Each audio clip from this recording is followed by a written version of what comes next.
Okay, you're back in live. Okay, excellent. So resuming our open TDFs, item 7D, we have the Fall Classic Curling. Jeff, I'm assuming that you'll be presenting on that. Thank you.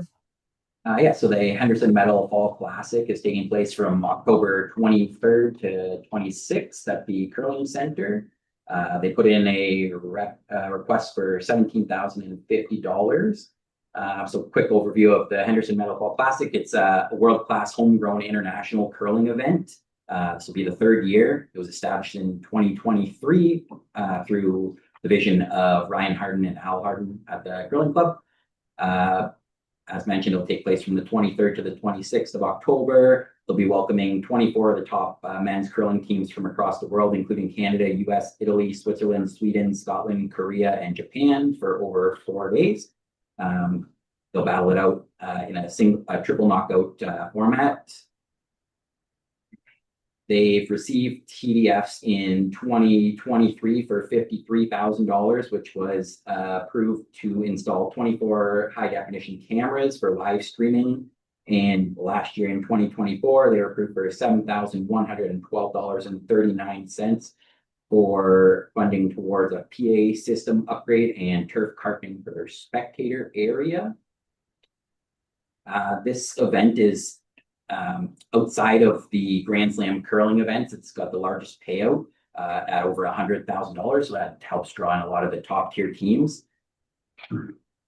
In terms of the streaming, they had over 428,000 views across YouTube and Facebook for last year's event.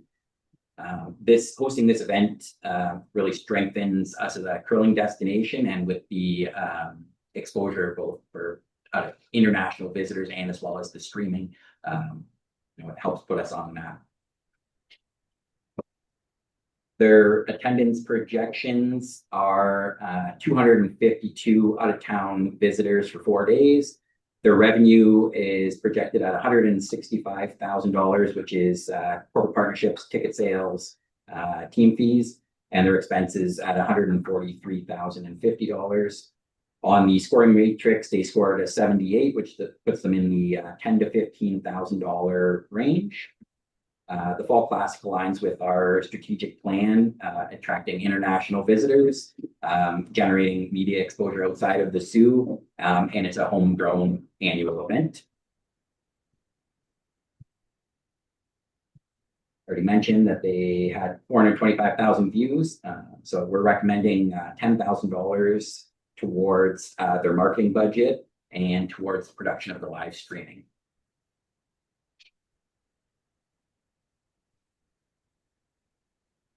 Do we know what their growth from 23 to 24 was for attendance? They sold out both years as far as attendance at the arena, but I don't know if your numbers there, but their growth on live streaming was incredible. Like maybe it was double. Yeah, I don't have the numbers in front of me, but the streaming grew significantly. I'm not sure about the out-of-town visitors, but the overall attendance was pretty similar from year one Well, to year it's two. only so big. The venue's only so big. Yeah. And they sell out. They're That averaging. part's never gonna grow. It's the live streaming that's gonna grow. What we did last year is we tried to get them to do early bird tickets just for people from out of town. So doing packaging to try to get people to come. I don't think it was overly successful, but they didn't do a great job of it. And the way they wanted to do it wasn't great, but trying to help them boost their numbers from out of town because they know they're going to fill the arena. Yeah, they had about average of 300 spectators per draw, which pretty much fills the building. I think last year in 2024, they had around 252 full event passes, and 70 of those were from out of towners. And then in their out of town, like the single tickets, I think it was around another 100 or so, 140 single tickets from out of towners. I mean, we brought this up, and I can't remember, Jeff, so I'll have to get you to clarify this if you know. Is establishing like a tent, like a large kind of event tent outside the arena, so that at least the visitors that are coming, you have a way to kind of draw them more, like they did that I was in Vancouver during the 2010 Olympics. So you had a place where you could go, you know, it was all live streamed within, but as numbers came and went, you could go in and watch a specific draw, but then go to the kind of fan zone, which would be like a lot of fun. Given Sure, absolutely. that reputation of curlers. Yeah, and the other one I couldn't remember, and just clarify, with the live streaming, is Sault Ste. Marie, I know they put the logos and stuff under the ice. Do we have a sheet that says Sault Ste. Marie? We have an ICE logo, but we don't have one of like the house advertisings. We did inquire about that this year, but they were already sold out. So it's something that we definitely want to get next year. I can tell you though, so last year I had surgery the week before, so I couldn't go, and I watched it on live stream. And there was the tourism Sault Ste. Marie on the back. It was good. They can, the more you do, because the majority of the viewership was from outside of Canada. So Italy was the #1 team in the world at the time, and Japan's viewership is on the huge growth rise. And because Gushu came from Newfoundland, and he's the #1 fan draw in curling, that should go up even more. So I from what I saw going the first year, like live, and then watching it on streaming it the second year, it's done well on both ends. Yeah, and I believe we have ads that are running on the live stream as well. You do. Yeah. That was going to be my question. Is there like spotlight features between draws and that if people are streaming they're getting that exposure to Sault Ste. Marie? A really good tourism Sault Ste. Marie ad was about. Yeah. It's really Is the streaming a revenue generator? No. It's YouTube and Facebook, I believe. So it's free. opportunity though, Kelly, if that's where you're going, to put it on I don't know if it's gonna grow to that amount, but it could. Yeah, I did attend last year in person, and it was an excellent event. There's only so many people that can fit in that establishment. That's the challenge. But I liked your idea, Travis, about the tent outside and having more flexibility to, come back and forth for the specific draws that you want to watch, like Brad Gushu. Is that what some of the 10,000 is for? Is to put this tent up, and like, would you be live streaming to the tent as well, so you could see that from there too? They didn't have that in their budget that they provided me, but I think it's worth discussing. It was for marketing, but I think we can discuss that. I mean, I think Like a tailgate area almost, right? Where Yeah, you can exactly. be watching. Fan zone, but for large TVs with each match draw on the because there's 4 games going on and a bar in the middle. Yeah. Would be a cool. improves the experience, like significantly. Because you could spend all day in one of the, rotating between the fan zone and whatnot, and we'll circle back with them on that, because I think it is great. These guys have been incredibly proactive every time we've dealt with them. And for those that aren't aware, they did open up pickleball tents this summer, which has nothing to do with this application, but I think there could be an opportunity in the future to work with them on an event with respect to that. So Their board is far more proactive. I spoke with Al about how they're gonna manage their food and beverage. They had some concerns, so it's gonna consulting them on that a little.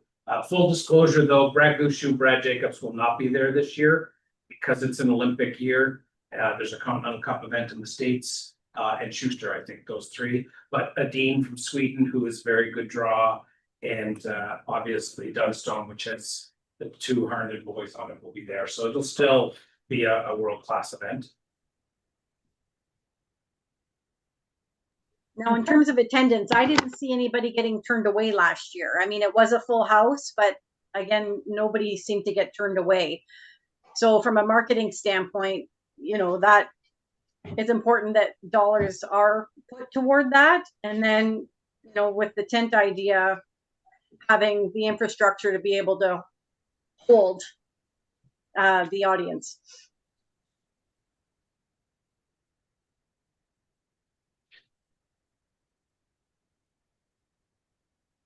Okay, any other questions or concerns with regards to the Henderson Meadow Fall Classic? Okay, the last TDF on the docket for discussion is the Sioux Surge NEOR swim. Yeah, so the Northeastern Ontario Regional Swim Meet is going to be, so it's, yeah, in October 25th. From 25th to the 26th at the John Rhodes Community Center. It's a sanctioned event under Swim Ontario. Up to 225 youth athletes from across northeastern Ontario will participate in the 2-day event. Town visitors will arrive on the Friday and stay for 2 nights. The event is designed to foster high-level athletic development and help swimmers achieve Swim Ontario qualifying times. This is the first of 3 Northern Ontario swim meets. They have received funding previously. In 2023, they received $2,000 for this same swim meet for venue rental, Swim Ontario fees, and marketing and promotion. In 2024, they received $2,375 for one of their other events, their April Invitational, and it was the same venue rental, Swim Ontario fees, and marketing and promotion. And then earlier this year, they received a product development grant of $8,000 for a new backstroke system. The projected attendance is 470 out of town guests for 2 nights. Their budget, they're showing $27,200 in revenue, which includes registration fees and a bake sale. And their expenses is $10,270, which includes the venue rental, food, awards, Swim Ontario fees, payroll, advertising, and miscellaneous supplies. On the scoring matrix, they scored a 54, which puts them in the range of $1,000 to $2,500. Hosting this swim meet offers a significant community and economic benefits. It provides local athletes with the opportunity to compete in a high-level competition and achieve Swim Ontario qualifying times without having to travel. They're expected to generate over 900 visitor nights at local hotels and also obviously contributing to restaurants and retailers. And it helps position Sault Ste. Marie as a premier destination for swimming events in Northern Ontario. Successful execution of this meet strengthens the city's bid to host future competitions, including the Northeastern Ontario Regional Championships, the Dave Kensett swim meet, which we currently host. We're recommending contribution of $2,000 towards the venue rental, Swim Ontario fees, and advertising. So they're showing a profit of almost 17,000. So does that go back to the club? It does, yeah. It basically helps sustain their operations for their full season. Are they gonna come to us every year for their venue? But they're profiting, right? Yeah.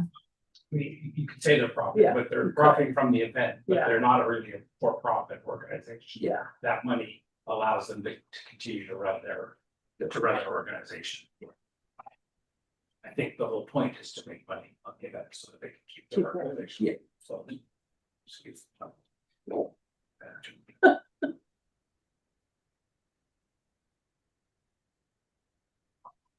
Okay, any other thoughts or concerns on this one? Okay.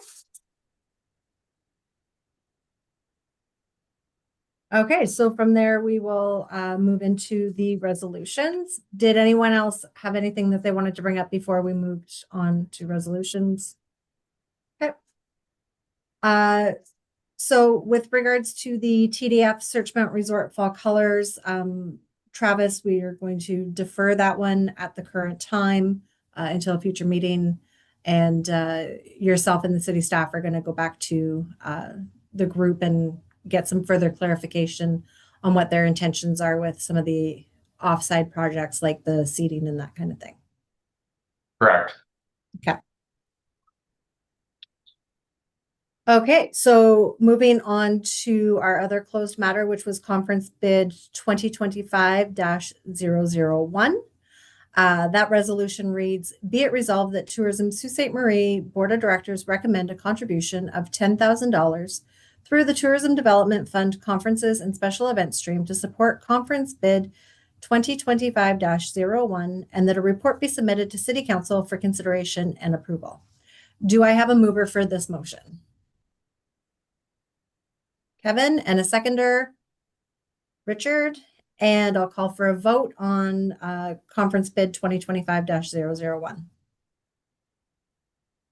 And that one carries.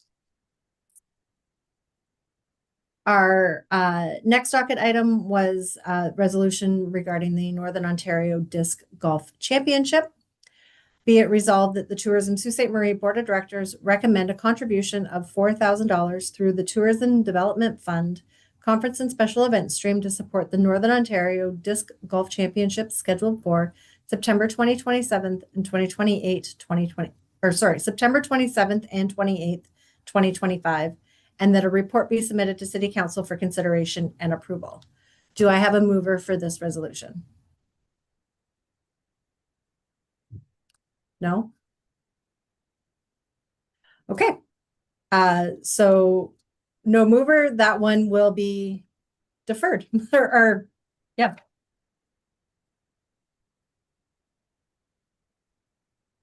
Henderson Metal Fall Classic. Resolution reads, be it resolved that the Tourism Sault Ste. Marie Board of Directors recommend a contribution of $10,000 through the Tourism Development Fund Conferences and Special Event Stream to support the Henderson Metal Fall Classic October 23rd to 26th, 2025, and that a report be submitted to City Council for consideration and approval. Do I have a mover for this resolution?